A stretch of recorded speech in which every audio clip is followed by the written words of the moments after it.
ಬೆಳಗಿನ ಬ್ರೇಕ್ಫಾಸ್ಟ್ಗೆ ಈ ರೀತಿ ಒಂದ್ಸಲ ಸೋರೆಕಾಯಿ ಮಸಾಲೆ ರೊಟ್ಟಿ ಮಾಡಿ ನೋಡಿ. ಸಿಕ್ಕಾಪಟ್ಟೆ ಟೇಸ್ಟಿಯಾಗಿರುತ್ತೆ, ಹಾಗೆ ತುಂಬಾ ಸಾಫ್ಟ್ ಆಗಿರುತ್ತೆ. ಅದು ಹೇಗೆ ಮಾಡೋದು ಅಂತ ಒಂದ್ಸಲ ನೋಡ್ಕೊಳ್ಳೋಣ ಬನ್ನಿ. ಮೊದಲಿಗೆ ಒಂದು ಸೋರೆಕಾಯಿ ತಗೊಂಡು ಈ ರೀತಿ ತುರಿದು ಇಟ್ಕೊಬೇಕು. ಸೊ ಇಲ್ಲಿ ಸೋರೆಕಾಯಿ ಅಂದರೆ ಈ ರೀತಿ ಇರುತ್ತೆ.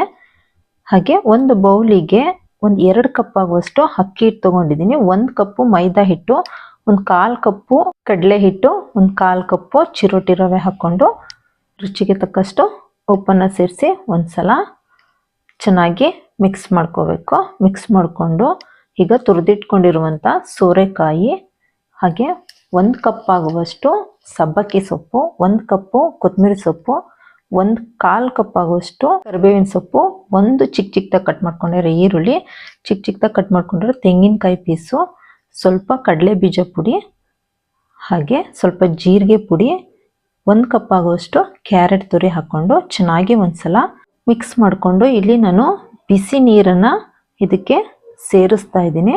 ಬಿಸಿ ನೀರು ಹಾಕ್ಕೊಂಡು ಚೆನ್ನಾಗಿ ಈ ರೀತಿ ಕಲಿಸ್ಕೊಂಡು ಒಂದು ಲಿಡ್ಡನ್ನು ಕ್ಲೋಸ್ ಮಾಡಿ ಪಕ್ಕದಲ್ಲಿ ಎತ್ತಿಟ್ಕೊತೀನಿ.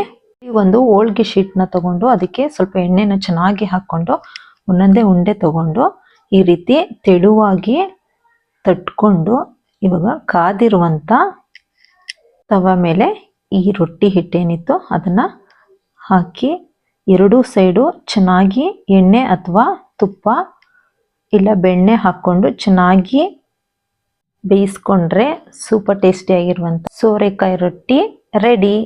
ಇದು ಲಂಚ್ ಬಾಕ್ಸಿಗೆ ಮಕ್ಕಳು ಸಿಕ್ಕಾಪಟ್ಟೆ ಇಷ್ಟಪಟ್ಟು ತಿಂತಾರೆ. ಒಂದ್ಸಲ ಟ್ರೈ ಮಾಡಿ, ತುಂಬ ಚೆನ್ನಾಗಿರುತ್ತೆ. ಅದು ಹೇಗಿತ್ತು ಅಂತ ನಂಗೊಂದು ಕಮೆಂಟ್ ಮಾಡಿ ತಿಳಿಸಿ. ಇದು Nihas cooking channel. So please ನನ್ನ ಚಾನಲ್ನ ಸಬ್ಸ್ಕ್ರೈಬ್ ಮಾಡ್ಕೊಳ್ಳಿ, ಲೈಕ್ ಮಾಡಿ, ಹಾಗೆ ಶೇರ್ ಮಾಡೋದನ್ನು ಮರಿಬೇಡಿ. ಮತ್ತೊಂದು ವಿಡಿಯೋದೊಂದಿಗೆ ಭೇಟಿ ಆಗ್ತೀನಿ. Thank you for watching.